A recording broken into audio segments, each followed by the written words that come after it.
Welcome back to another technical deep dive here in the debug zone. Today we're tackling a big question and breaking it down with us from other users. Hopefully this clears up some misconceptions and helps you get the answer you need.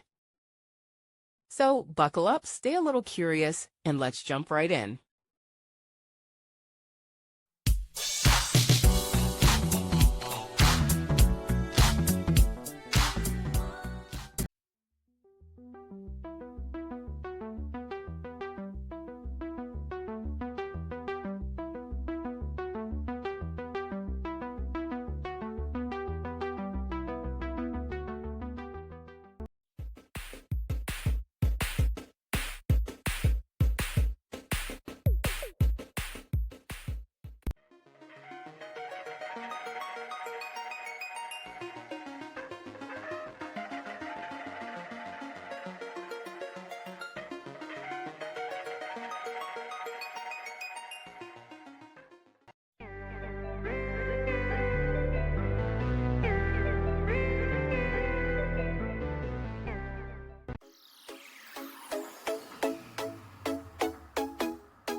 And that's a wrap.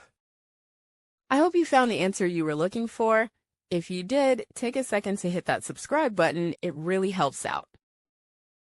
And let me know in the comments which solution worked best for you. See you next time in the debug zone.